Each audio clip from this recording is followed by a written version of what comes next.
area busian for ya mamwachi ya mamumota mofidi ne da United Television and ebnada no pay obenim ana match bosimida etosu dunum aka meeting son apano son ho ana no son aba pa ho meeting son ade chenshimo adwuadi ye to aso sanse ye de kasebo no amamo awie enti de aka ne se ensema hodo ane de bonkrata ne de baaye no ye bedwudwudwemu na de enkomo ho esesi edi ni nyina yakwa akode nenso de enkomo wo ho pa ebere konti quickly ma me fan krata ni mu ye wi aya hye hu kran ni ahwe ensem we ha no a wo se ekodidi ho nkomo ne edi nkomo Daily Graphic anopay Ghana turns to Dubai to market cocoa coffee globally. Sharp complaints rise, resolves over 8,000 cases.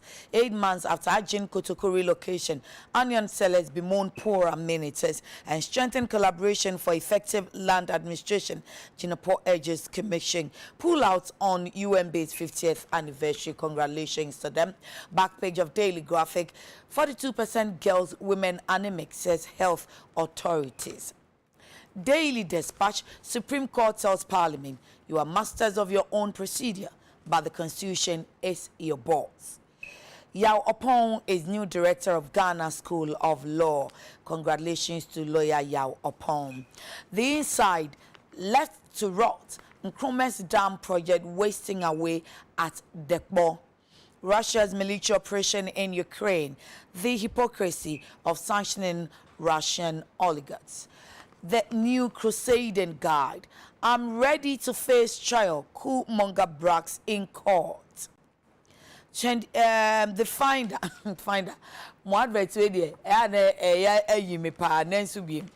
the finder, 2021 fourth quarter food price increases.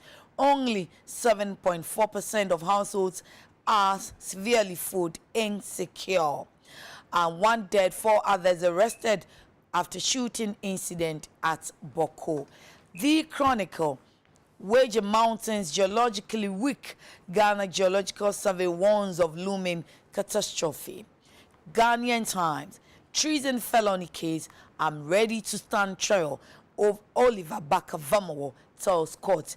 Enra court and yes say echina court etiem krubono omode pebedi no enti echina ena ode ho emwaye anatemu beba yamane bofo amanse ba danso abiam an ye wo enkranza de hye kronkron bredi de danso abiam ono de wo ye businessman na wo ye me wo fanti me wo fa ba ko aba bepia so ye danso nko ade nya se ne na me wo fa no we die oyamanse ba enti amanse ba danso abiam e de ho amanebo ebebre yen. Teacher arrested for murdering wife will make education system resilient to withstand crisis in Team Fojo. Daily Guide, driver arrested for assaulting sex worker. Judgment day for Kumonga. Sosu Asepa boss others trials adjourned. Kofi Atok cries foul over acting speaker post. Daily Statesman, AU Commission meets in Accra today on coups. Africa's integration not a choice, says after Secretary General and Lands Minister, government to improve health safety in mining sector. And Benadankrata ne baye ne sheda no so na so omwaba into ko new stance na we en nkrata ene wonsa beka. ECG nyanya ntie se won so mo de akwa to PURC anim na anu fie do mo ko meeting wo tamale omo pede ania omo pe adjustment na me ane masem se tariff adjustment no wo mo ma ye nso ni nkane ane nya kan adjustment pe no wo se ye ntumu ka adjustment de se ye hu bibi ma me twi ye dwoso no ye dwoso no adjustment ye dwoso no no ketim dwoso no kosoro ye dwoso no ba fom nanso ye die unya tese ebedwoso no as we dey dwoso no akosoro but omo mbrof no mo se omo pe adjustment enti adjustment se ebekosoro se ebeba fom enim di force su se soro ene beko we o maka ne se na anu mi share Mr. Mate e wo mpuni mpuso no so no so ka so omo so hwe so omo de beko akoto PURC anim enti nsuo fo nso bepese omo so bedwoso wo omo de ye dwoso no ko na abesi fango so kopeke se nyame ya domo a ochina Pekin crying. Fango bono, on the Sesiano, what free, or breaky 8, and when ya bebe minu, and walk. enti echena wo hit 10 cedis akoto abako 10 cedis a liter sa na kopek keka na ye kankane asem ne yese nwra ECG fo akotwa nkane mu wo kotoka wiemhyan ginabea terminal 3 ho T3 ho adania yese airport for the car 49 million Ghana cedis ECG airport for the ECG car 49 million Ghana cedis enti o makotwa nkane ani eye no kre ye pese ye bisam na ye hu se ampa se nra nkrofo aba o niema egu carousel so ayeye no ena ne afidie kikim ye ntimi afidie ni ntwa ne ho mma biem na nkrofo anya kwan ayi wo mo niema adani a nkane anadum adana airport nkane adum debi airport nkane ade etimi no sa security some criteria na say dum adada bebe no mu gina ha moni be yesa nkrawo be diko am say ye twam disconnection enti enyi wo mo ebebusa sampani ampa say o makotwam sa say adan na situation no aye critical sa say gise ntwamu pe na ebeso ano awo say wo beka wo fie sa ya mekura na mde ka be say 1000 bi kura 2500 kura enki ebetwam enti say airport company de car 49 million $dodo ye ntwam yasem o ye bekwa Alhassan Abdul Washid ho wa metifindo epoye boko ankasa boko pendwan yese pinche bi ase aman homene so ama posi asesa mrante wa be se enipa dunwotwe etututu nyina enso abem.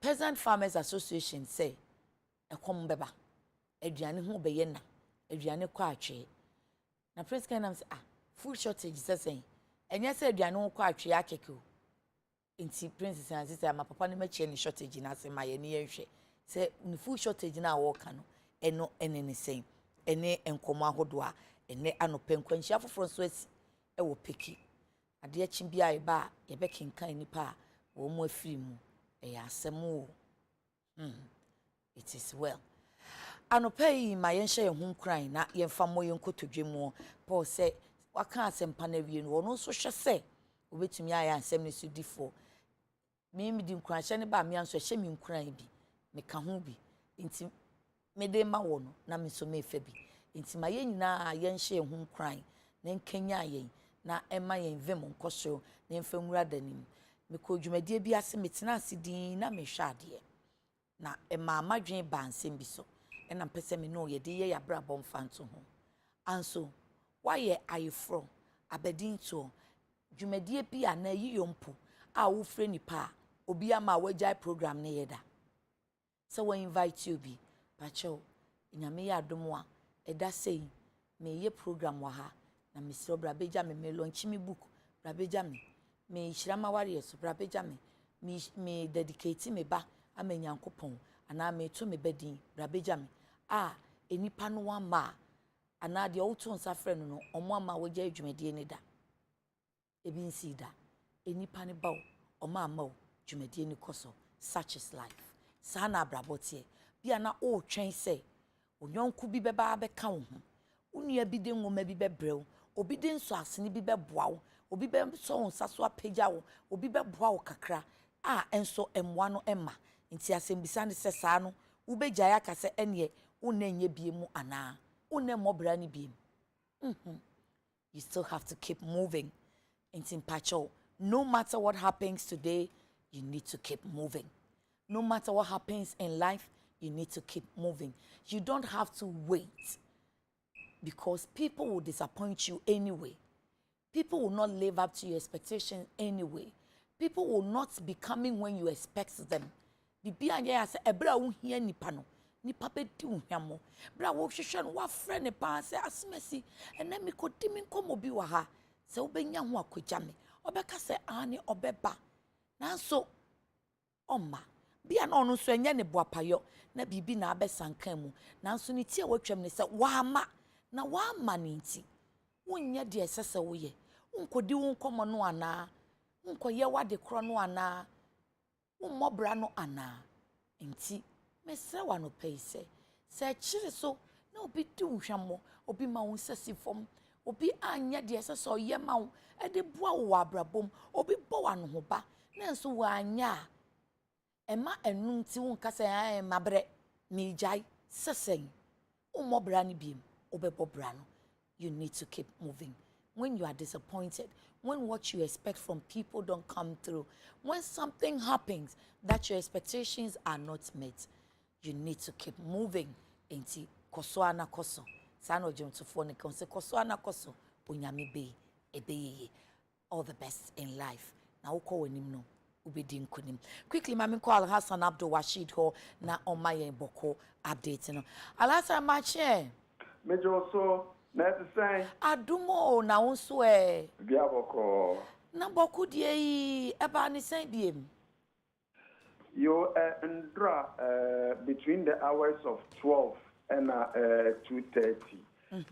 Renewal classes AC or boku na ye for Bekaya boku area bia na for the past 1 year, but although several years, but renewal classes now started there 1 year ago between Kusasis and Mamprisis regarding chieftaincy title a war boku. Na dan so ana no so ma intima Rexec the curfew to Boku Township. So now currently I can say curfew near from 5 a.m. to 8 p.m.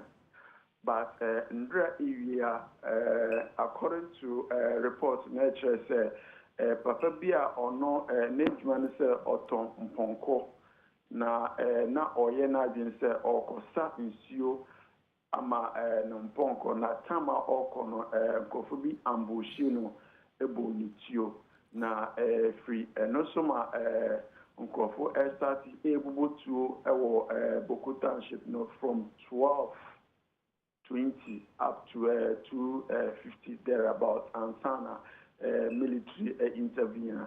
Now currently I can say 18 people around 18 Nkofo 18 up police Yahoo investigation. Now every and misunderstanding you more Rexec Eddie ban to motor riding Boku Township no almost on the ban to smoke wearing except on special occasions na omo festival in the current you can say Boku Township no the relevant authorities and security Boku Township omo survey the also now right after 2:30 ceasefire no no somewhere around 5 start here, but security and police intervene currently I can say 15 people are now violate curfew down other suspected and around up currently more police station. I see. Now, also papa no a okan ne nantwie no kope nsuo keke ene ye shooting no wan ka hwe wanya hwe. Ane na okosa nsuo ama na mponko a na obi a odile mponko tomponko boku mpotema no.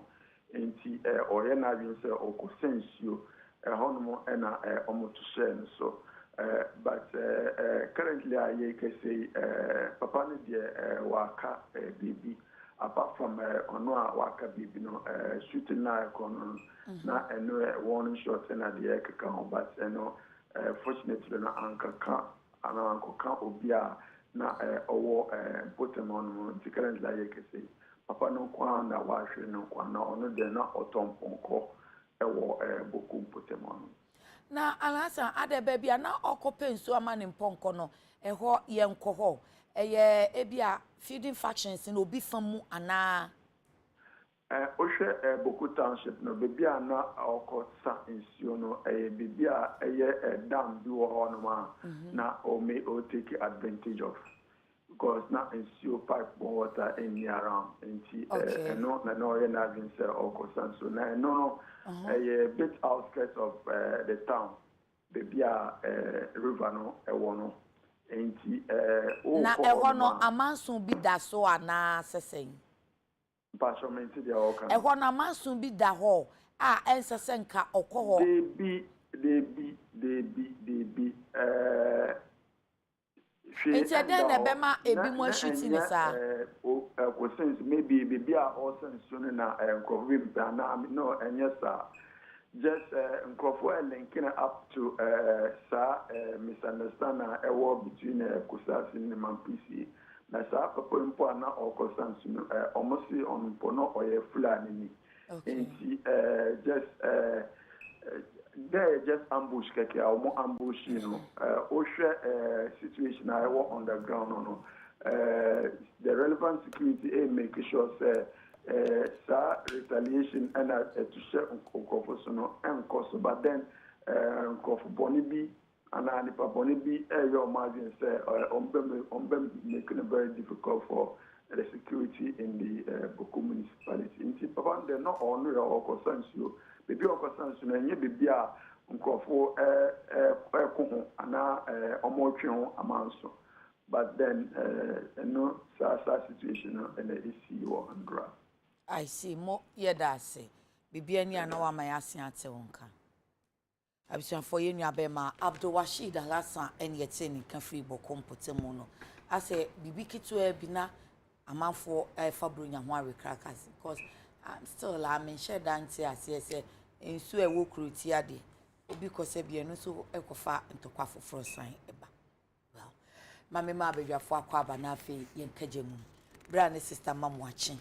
Yeah, Nam what is saying, Yamia, Yamia, pa, Monsieur Breno Quinty, Yamwana. So no if you run only if you rent the other can you and if you rent to a cramobi to fear now do World Women's Day no Alja Fati National Women's Day see and I see me fadu a bomb brem oh him fa afre was ya nim dan any mami e kase e bomb hu kan me see biabo Adekye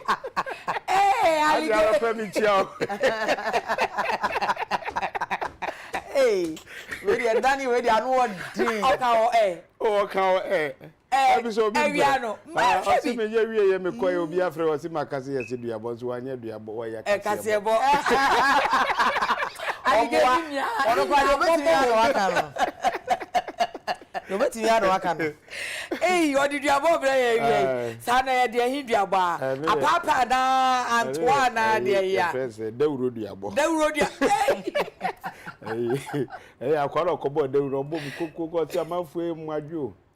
Nana kura asebe no kan mo ntwa mi ko bisa. Mi ko bisa na lava. Thank you shino.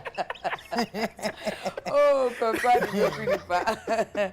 Yankwe se bibia e kamadia. Abusia mo adaro ma de sha ase anopai daily graphic na wode womu ayetu womu edi Jennifer atu womu ekwaji nkotoku no baabi womu wo edi dwan ho mfoni nenne graphic atwa na ode abetudwa oso na anu ye mu ko ya boso mi nwatwe aba 8 months abantempa na no na graphic bo amane se aboso mi nwatwe ni ye agbogbo sifo ye de womu ko aji nkotoku so womu mfa jene adwadie no nko di dwa no graphic akwa senia adwadie ni si kro se na mo asetena mutie na ose na niam okohu na enhyada nhyɛnkran niam anhyada nkoyi papa wo agi nkotoku honom na ni nyina ne se bia na yɛde ɔmo kɔɔyɛ no niam bi kanipa bra bɔ ho baabi yɛ no kɔtena a ɛsɛ sɛ wonya baabi abɛyɛ ho yie baabi abɛtena baabi awia na sɛ nsuo tɔ abɛdwane akɔhyɛ ɛsɛ sɛ saa niam no nyina wonya na watumi atena saa bia ho na so agi nkotoku no dodo ɔmo wɔ no ɛnso nipa dodo no ɔmo gu hɔ edi dwa no saa niam no ɛnso ɔmo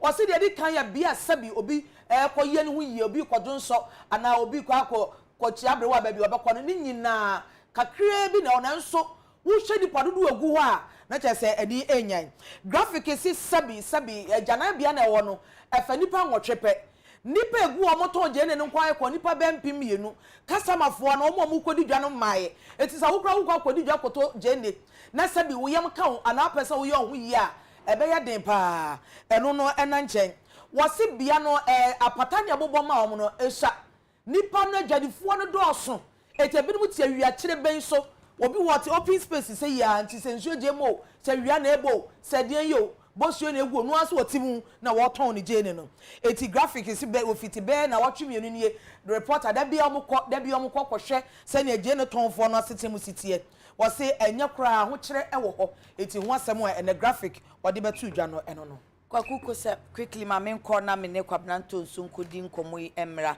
na enkwanhia foforo asi ewo peki kwan ne so a eno so enipa ba yese ennan ahwe wonum enkwa yo kwabna Obahima nana krama ba kope mejo so nana hima meda se fama konyu abre mi na mentina so ati ne mi yadi na peki nkwanhia na eno so e ba ne sen yo empanyi ti se bi prediata ade chi na yante asemfo frayichi ni nyina eni sei empanyi ti be kwa kope bibia bedi ene me beye de ne nam na ekopie mu ese eye Benz basa eno azodu efri eye otibantema ekwa akopiem ewo eye enkran ake se walodu nipa omo ekwa akopidi omo pa omo kwa akopidi ababidi ene omo ekono eye peve ene peki ekwan so metire esikuma ekwan so na saa enkwanhie ekusi ya also so any a year cargo Renault car bi and so unload cement a free and climb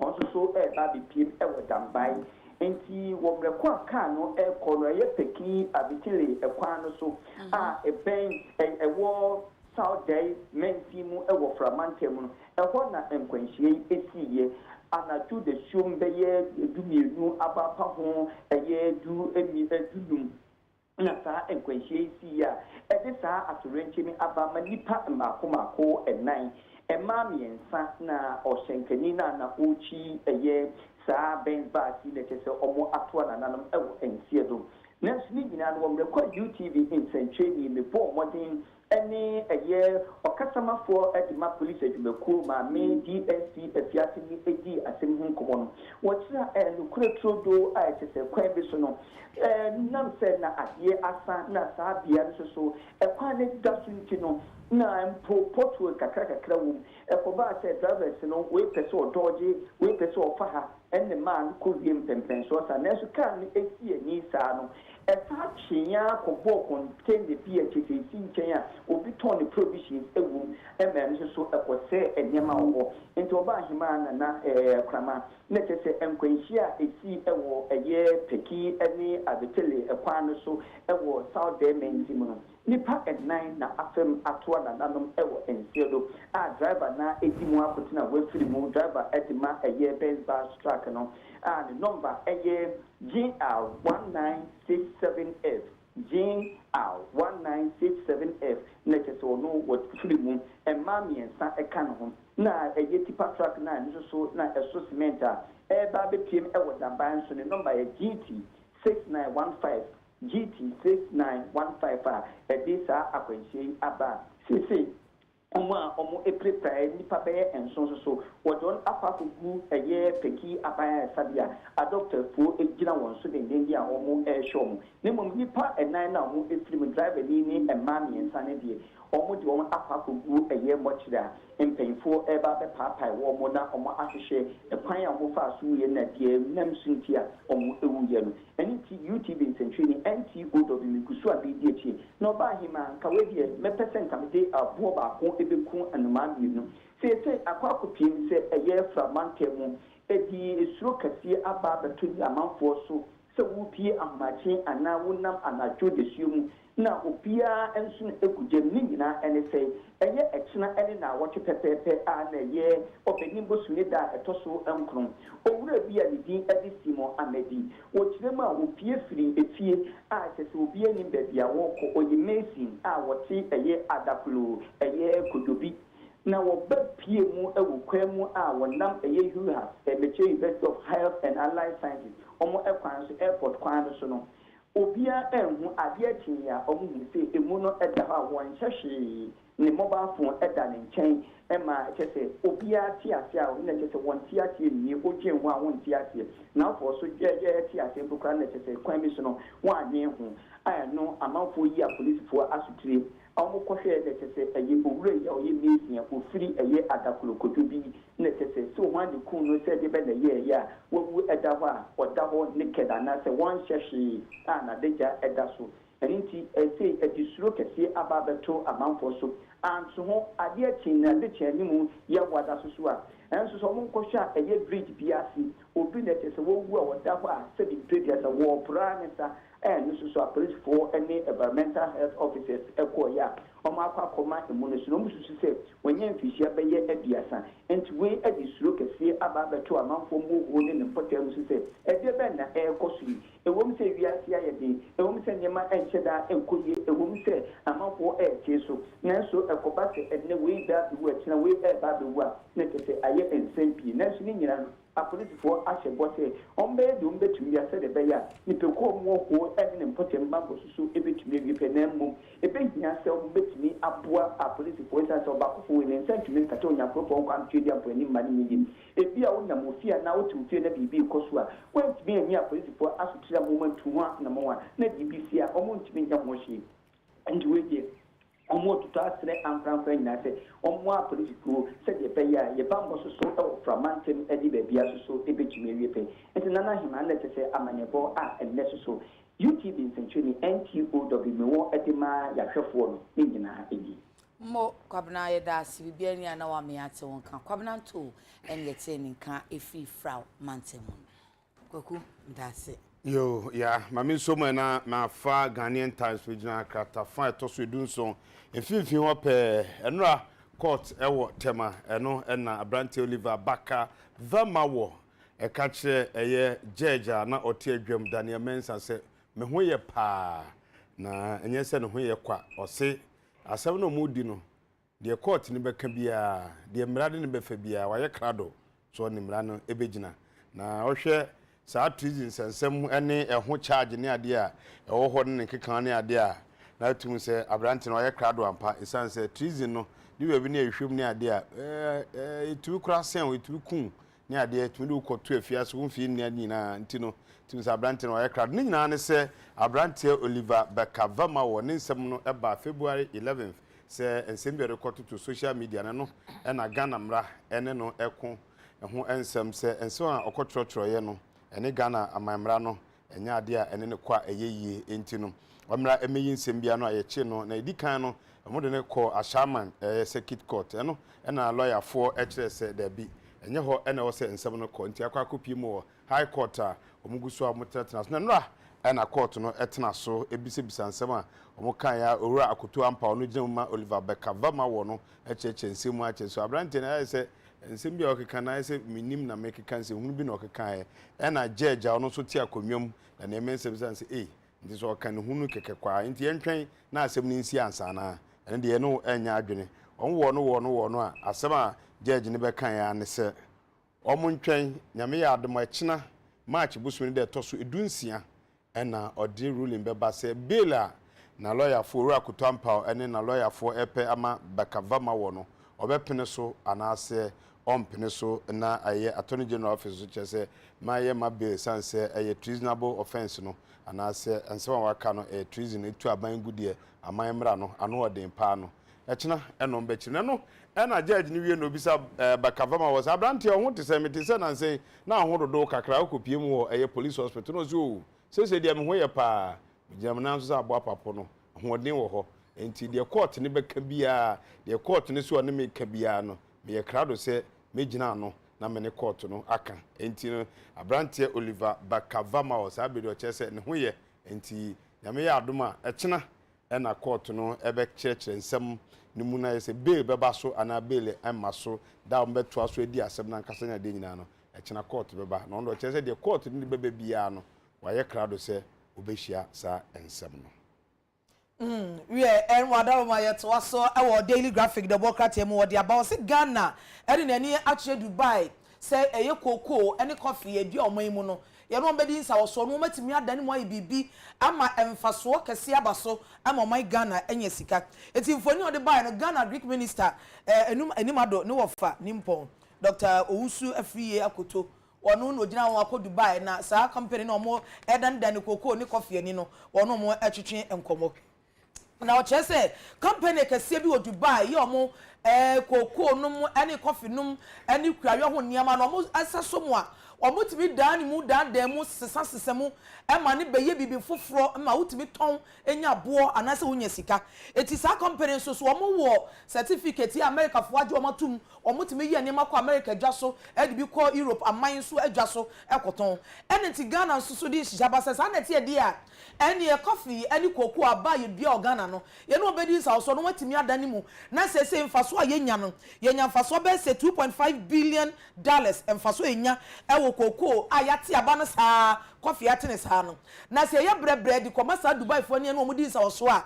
ye nya kra no be se 10 billion de $10 billion de Ghana benya ne say emfaso kase bum ne beba so bi so mo ye no a wo mo nya dwa kwa amman so koton e ma sika bebreti mi bam eti we na ye hihye ntia Ghana ade na ni eche Dubai ni akopa sika wo koko eni coffee e ho ensensemu graphic na de asemi e bai wabo anim din o se ne wo fa nimpon eni dota eye afi akoto mo ona agric minister na nim so ekonti o mu fie for de o mu pekua yo pa ti ma me kodi nkombo kakra mra Dr. Charles Nyaba president Peasant Farmers Association o mu no mu say food shortage no na ne brofo no gisem san ne ka brofo fi se ono ontitwi anope prince ma me this week up ba akọ mpe coffee no na me mongu me bo ti misrem ada mo ma me ne mpoto na ya dane akire amamo.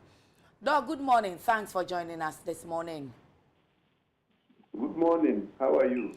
I'm good, sir. Thanks for asking. And you? I'm doing very well.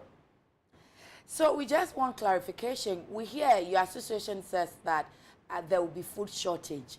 How so?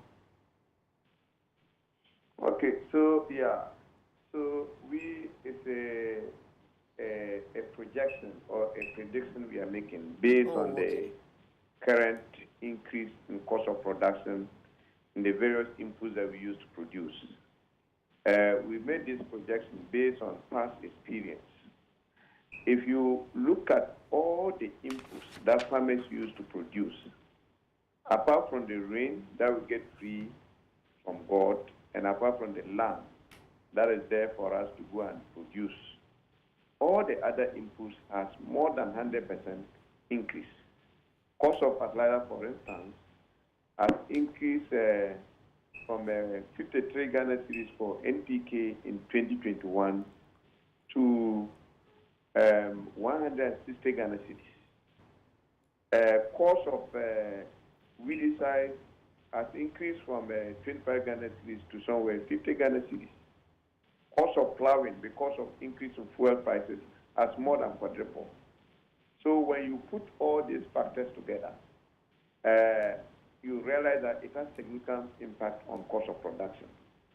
We then decided to go and speak to our members, who are the smallholder farmers, who produce over 80% of the food that we eat and for industry. A majority of them we spoke to, according to them, they're looking at the cost of production. They are either going to reduce their size of farm, or they'll produce without applying fertilizer. Others are also saying that they're going to look for other businesses to do instead of farming.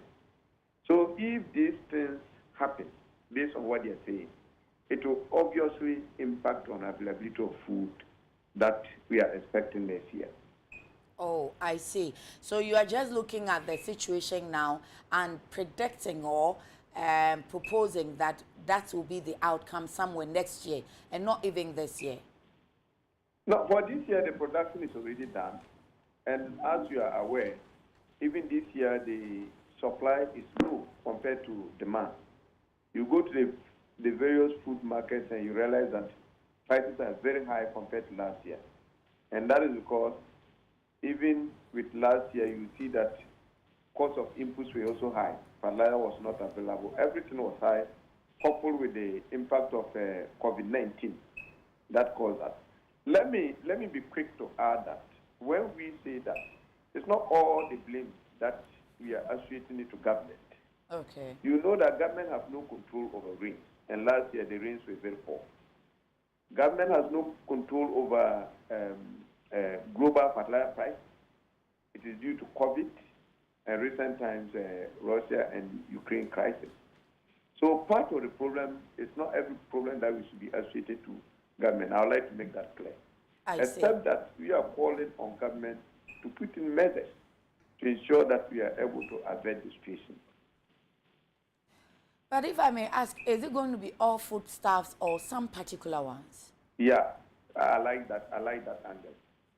You know, there are certain food crops that are fertilizer and agrochemical dependent, especially the cereals. And when you take maize like this, most of our maize, we are now getting it from places like northern Ghana, Afran Plains, and then the transitional belt.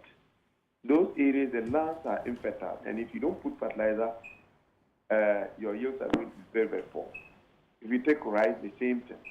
If you take soybeans, the same thing. So we are focusing more on the cereal crops. The crops like plantain, like tubers like cassava and yam, there's little impact of inputs on those commodities. But you agree with me, there's no household in Ghana that do not consume maize or rice. So no matter the angle you are looking at it, it also has implications on our food security situation next year. But already we do import some of those cereals you're talking about. So what makes this one so strange? Yeah, for maize, for instance, if you look at the Ghana Statistical Service, we are self-sufficient in maize, so it means we do not import maize. Okay. If you take soybeans, for instance, we have enough for domestic consumption, and we are even exporting. It is rice that we are 35% self-sufficient, and then we import the rest. So if this situation compounded, it means that rice, we are likely to go down. We are likely to go lower than the 35%. Now, you need to also understand that this impact is not limited to only Ghana. It could also impact on the other countries that we are importing from. And when that happens, it will have negative implications on our importation as well. I see. Talking about the rains and its effects, and you're telling us that we get some of the cereals mostly from northern Ghana. What about the dams? Government told us that they constructed. Were they not helpful? Couldn't they help? Yeah, I think those dams were meant for a particular purpose. If you are familiar with how farming is done in northern Ghana, even the existing dams that we have, those dams are basically used for production of vegetables like pepper, tomatoes, garden eggs, and onions. But for the one village, one dam, you all agree with me that those dams were just a smaller dams in the communities, and they couldn't actually contain water like we were all expecting. When you go to most of those places now, the dams are dry. So communities are not actually using those dams for making any meaningful farming. Some of them are saying that they are reserving the water for their animals to drink in and for other domestic activities. So the dams are not actually serving the purpose of dry season irrigation. You can find out yourself in all the places where the dams are constructed, and I don't think they've been able to use for those purposes. I see. Now you say that you can call that as food shortage. I'm just struggling to find out the definition that the World Food Programs gave for food shortage. That it's not just the unavailability of food, but even the nutrients that we are getting. So if we're not getting, or we are predicting that we may not get enough supply of foodstuff, will that be an enough point to say that there will be food shortage? Yeah, if your definition of food security is what? You have enough food at the right quantity and the right quality at all times, anytime you need it. So if you don't have enough supply, obviously, some of the components of the food security has already been defeated.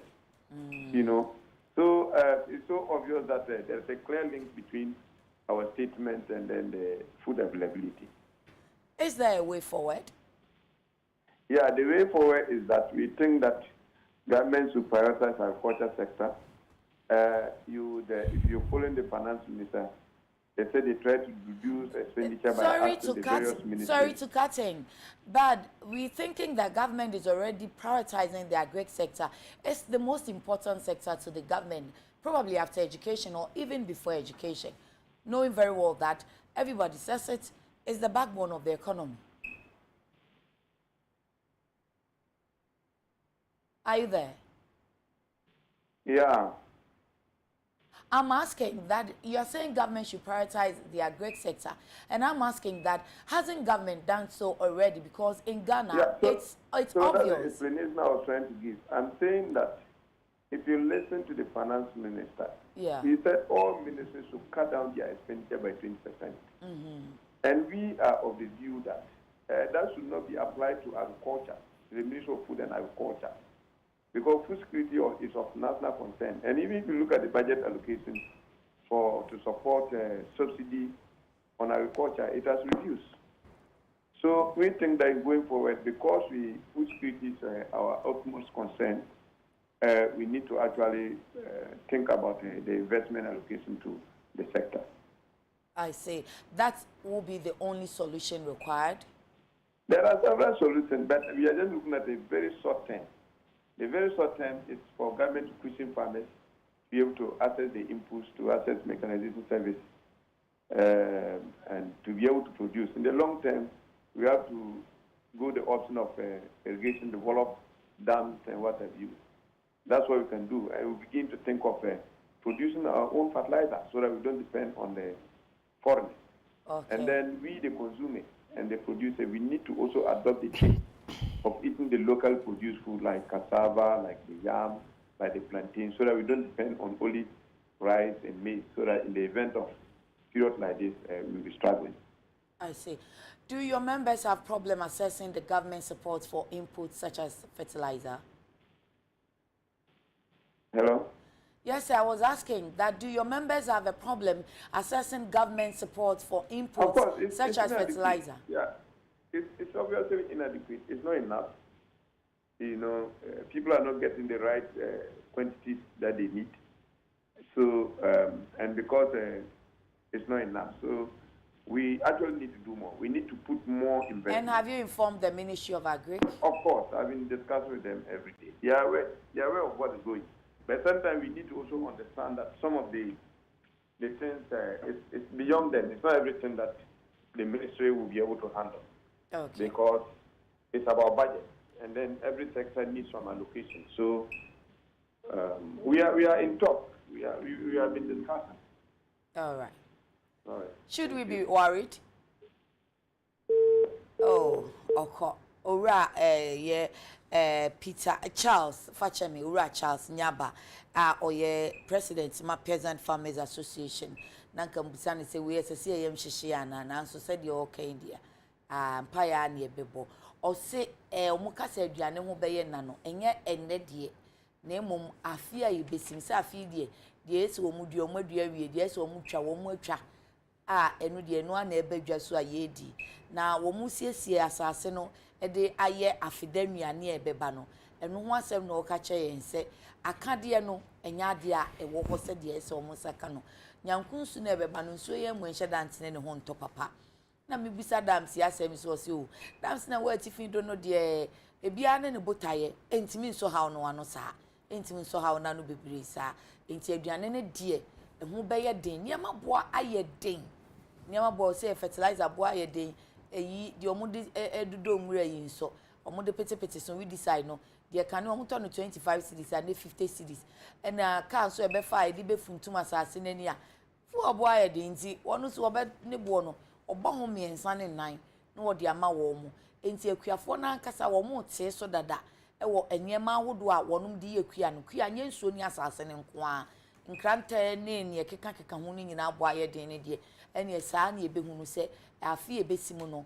aduane ho beye din na na mbisa se nnuane nyina na nnuane bi mo ose a banche ne bayira ni bode ne de ebeyara na emum aresaresa bro emo atoko ayuo ne de keka ho saa no de ene de gisi boy aboso mpa na so na se nkanuane de ye kra bi ba dada na osi o da bi kane no kra wo hwa ebro ni wendie yenya bi ma ne bro so Ghana emu titiru na de yetimu ye be so mu chemu aduasa no ti de aka no ene ye kraba na eno nso kra no nka na ye kakra nso se de afi nso no nhada nto na akade no so boa ye den no eho ene asem no na wo mo abo aban krofo no so mu ni omu ana di dwumede bia ebo mama ne e de ene be ya afa no se a fertilizer no ani akade na aka ni input na ense aban mo nsa ka ne dodo na say anam nsa nka no so wo mu nim say emma papa but okasa wo say yen kasa ni nyina so ntimi fa so bo no mo aban efi se Ghana nye super yate ye ho aye ni wiase ye koso wiase nyina ye koso wo ba bia enti ye wiase nyina animu asem enti so de ni nyina so bo no bo aban a enkoyeye enti de be ya ni say obi anya ni fam de udidi a eye susu tue aduane gu ukọ engagement na ano wagye aduane plate ma wentimi ani wakoto agu uso ukọ so shortage ni bi ana eyi ko mebo ya ampa na me ya na yedi kuayo ho nkomo ati se papa ya na di nkomo ade ya ta gya wom eno so edi yenya paa ye lori akwan kuadwuma ne ukọ yenkura ase ne ade na ebo a beto no bo wanim kakra ana so bedu yenkura kase no ma ma na ekora na manfo ne bo de ne so de obefam de aba bedu kru kase mu no enya asem because akwan ne nye nti driver no so share spare parts bo ne nkeka ne se kwan ne ye because obekọ ba no so ne obekọ akototo no ode ne nyina beto so nti no oba no so kwa akofa fi afuom de aba krom na obi anya biato no na ma ebo no ubehwe akura ase de obeto body duro na bedu nkran de obeto body duro a na akwakoya asem bia nti yedi kuaye ho nkomode a lori akwan ne ya de bia o se ye kaka ho pa se aduane bo bed ne nkeka ne ade no kuaye ne nya bo kase ope na so ekotunu akura so e ma na bo kitu abi ye ati krom se aduane ni wo na ne bo ede ba de kwa akofa aba no so de obefem anso so de ba beto krom no eno so anu ode ani ese de ayiko sie no no a musempa ayiko anim se edu ba bia ye nante o de ka de kwa kodu ba bi me ka se e ko wasa dompem ye ko edu ba bi ye ka ne kae na ka cha brante so ye hu papa ono pene ne na kasa entumi nya ayiko no ase bram de no kwa de meka cho papa fu mu kwan na wapa o ani outie ko se kura se ka wo ye he ya ka de ka no kre wonim se ya no kre nso no ye nam memme mu pa no na 1 hour 15 minutes asine kodu papa na fu mu ho wow yeah oh wasadom mo nam fom sa nam fom sa nti edu ba bia nkurasefo na be ye ombenya nduane ndia be sie table so no ye lori akwan ne de no krenie enye ko tagu mu de portals no kura munuju so na mu fili mom no mu ntumi fa so mu gredi kwan no so keke kura mom o mu nya ne sa asemo so na be kan mo omo omo ye nipa bi omo organ omo de omo asem omo bochen obia omo ya amafo ya be kan wo enu ana yiko ken ya ana meken ya be kan na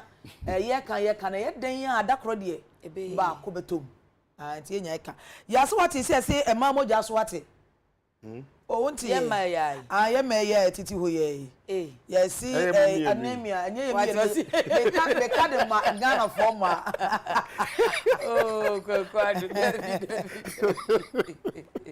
me ka di gina ho ma Ghana forma ai me ya meti ase sara kwadu no we dai boy emuano ensamoni peri onu o shop omodin sem so e wati fie poye mantem Upper East Regional Director of Health and e ka se Dr. Emmanuel Kofi Dochi and waka se no se nhwehwemu o ma ye ne kire se Ghana forma ya ene nam we ye mu ohamu nchemu aduanan mienu 42% ye moja so wati hwim ye de nam ho tu so wa ye hojo nwa de kro eti efa o se anemia na ye ohawo no na o se embaba wo asi nyini kwa so school fo mabawa na fe de di kan pa ye ma omonyem o se apemfo ba na omoba antenatal care no obehwe no na ni moja wo fom pa esese no oma ahyiase awobode ro na UNICEF eye ewiase nyina kubatan no ne fa ehwe nkwada yedie so ani Ghana Education Service no aka bom yesese wode adura iron ewomu ne folic acid mama mayuwa maba senia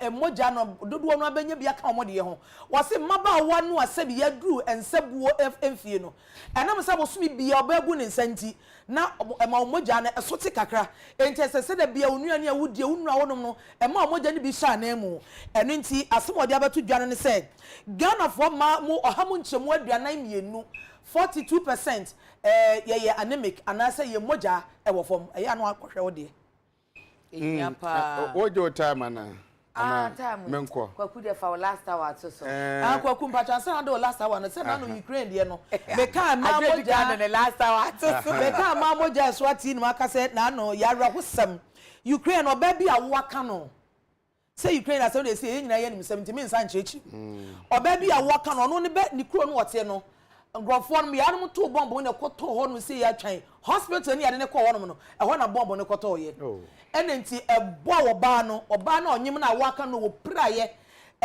ne hip yi atu hu afiri so na sensen ho na sabi na sinim ho no ho na kwada ne be fa aba no ehon susu apira enti no wo apomodi mo adwanfo no sa no motam ne to ade so stretcher so wo mo de ni dwane akwa ba bi foforo na oba na tie mo se amiwu no mo je oba na chidie no mo se omo oje ne ba na afero ba nsi munkume na monye me ba ne nkwa eno mo ma na duru ebe ma na da no obeka na no atu no ma save akra no afero mo gusu oji akra no mo ye ni cesarean section ne che sakra no se wawu no hye ne ma me yem to mo hu sa akra na wu no mo se ne enya ye ne save ma me ni mo nkwa omo je amo di aduro ba nse ma me nya ne o timkeja ono nso awu be yo ye ne hu bio ti Ukraine de ye nyamesomfo wo wiase nyina ye bom paya mo ma ye nkai wo mo emma ne nkwada ehuna ma ne papa na anu akwada emfie du ba ko akwada on 1,000 kilometers yes 11-year-old boy baby otie ne mama so ne sa ni dwane akọ border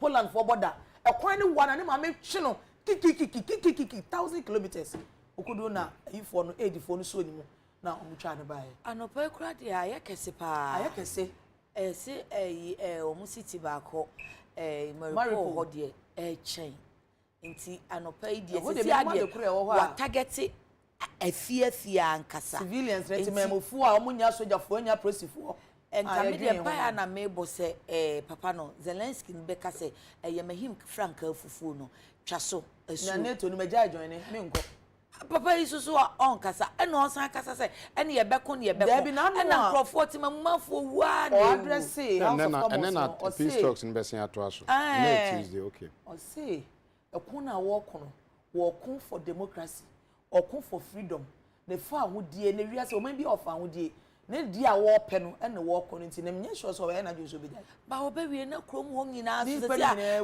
putin ai na dwun so pe se wo de kro ni nyina ba fom no wo san kyekere fi se de o ye ne de kro ni nyina na otu mayor no denisia no oyi ni pa foforo e wo na hwe ko omo adapt omo eno ase omo machi mayor no ba kon omo hu be we de na fa na na so report e ba free Russia wono so se omo se onyai ekon no wo ka bia na ya che wa be chiwa tu se wanye be chiwa tu wo na se de osa ya chi bebre se nra bi course no demonstration bi course a omo so maso ade Russia ho no a me nko ho mum na information omo de ba bonte say Russia man no omo TV ti se nka Ghana nka GTV no nko na abehwe na wo ho no so asema ye ka o TV so ne say asojafo a wo Ukraine omo toto bomb nazifo asojafo omo toto bomb ekunkum nipa eti ye Russia fo eni ye ko Ukraine eni ye save nipa na ye gi nipa no nkwa eti omo si ye Putin o di nipa nkwa asemo to omo nkofo kakra wa konto mo send pictures ni ayi no wo omo no mo hu no kure no a omo ya demonstration no ba say no demonstrators ni bi ebora station bi wo Russia ho omuguso ye news na say de placard no ko gina achiri ho ebora ho say wa ye mra foforo na no say wo a oti Russia ho a wunnim ya the information be ba say wo no Putin e na ato ahye Zelensky ni ne maso Ukraine o de to prison 15 years e new law say so maye enti wo abe kan sem bi e ompe bia no 15 years straight obako asemo wa kan ya te na mo dim say China so yes COVID na se ahye ase wo am mo lockdown baby omujina mu kese pa na mkaza ntokwaniti na no me post bia me ye wo Instagram de me WhatsApp status me hu obi de me say ade de anika asa si a COVID na jai spread bisa no ne me se kakra na ye ntwen ye kon wi a ye hwe kon report wi a ye de COVID in December ba afi dia no pay ye say hwe mo pa ni ko hwe China Barack Obama so anya bi so say what in there no ajo ne de se wo mu de eje nye hu ayi be ma no we Trump be kwa akoma no chloroquine kakra e de to Trump kwa akoma no chloroquine kakra so we say because Russia China for enya ba say ya na wo mo ya ma afi ni ye mu ba be hihye no ya no wo mu di new variant bi be ba sesia o be to dim bi sesia ekun yi ene fa gugu yi ene de ekukọ su na se COVID this time be jansi mu a ni ese ni eti eja ni eti form obi anopa mi keep moving Yeah, they move. For myself, a baby. Mama me shama for surgery check a cry na fe. Yeah, fan sorry. So David Techimenson said this is Ghana's biggest problem. Everything they preach is propaganda. Abla de Fiakuma says, I think fuel prices should be increased once and for all than increase it bit by bit. After all, fuel prices increase in this country is normal. And besides, we are ever ready for anything. We are even tired of this government in po. Bano e mozobaya. Okay, Bano would you know your compliment me that's papa. Agon Juliana says, oh, my hometown Boko again. And then Valentine